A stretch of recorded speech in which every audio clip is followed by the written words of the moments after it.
Elkanah, a faithful worshipper of the Lord, had 2 wives, Peninnah and Hannah. Peninnah had children, but Hannah had none. Though Elkanah loved Hannah deeply, her heart was heavy with sorrow.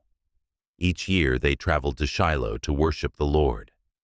There, Elkanah offered sacrifices, giving portions to Peninnah and her children, but to Hannah he gave a double portion, for he loved her.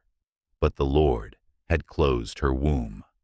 But Peninnah, filled with pride, mocked Hannah year after year, reminding her of what she did not have.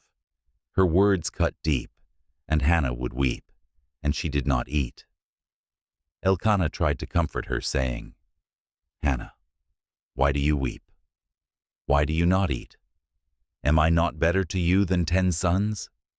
But his words could not touch the ache in her soul. So one day, in her anguish, Hannah arose and went to the house of the Lord. Her tears fell freely as her heart poured out in silent prayer. She prayed and vowed a vow. "O Lord of hosts, if you will look upon your servant's misery and remember me, and not forget your servant, but give her a son, then I will give him to the Lord all the days of his life, and his hair will not be shaved from his head." Her lips moved, but her voice was not heard because she spoke from the heart. And seeing her, Eli the priest thought she was drunk. He said, "How long will you be drunk? Put away your wine." But Hannah answered, "No, my lord, I am a woman of a sorrowful spirit. I have not been drinking wine or strong drink. I was pouring out my soul before the Lord. Do not think of me as a wicked woman. I am praying like this, because I am sad and in great pain." Eli said, "Go in peace, and may the God of Israel grant you what you have asked of him."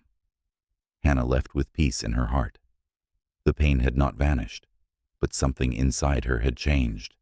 Faith had replaced despair. Hope had taken root. Then she did eat and was happy. The next morning, both Elkanah and Hannah worshipped the Lord, and the Lord remembered Hannah. Her barren womb was opened, and she conceived a son. She named him Samuel, saying, "Because I asked the Lord for him." Her sorrow turned into song. Her tears became testimony. Her pain had birthed purpose. When the child was old enough, Hannah made the journey back to Shiloh, the same place where her prayers once rose from a broken heart. She carried with her sacrifices and the child she asked for. Standing before Eli, she said, "I am the woman who stood here praying unto the Lord. I prayed for this child, and the Lord granted me what I asked. So now I give him to the Lord. For his whole life he will be given over to him." And she left Samuel there to serve before the Lord. It was not an act of loss. It was an offering of love. The child of promise was now a child of purpose. Then Hannah lifted her voice in worship and prayed, "My heart rejoices in the Lord. In him my horn is lifted high. There is no one holy like the Lord, no one besides you. There is no rock like our God. The Lord brings down and makes alive. He brings down to the grave and raises up. He raises the poor from the dust and lifts the needy from the ash heap. He seats them with princes and has them inherit a throne of honor." This was Hannah's victory song, a declaration that the God who heard her cry is faithful to redeem every broken season.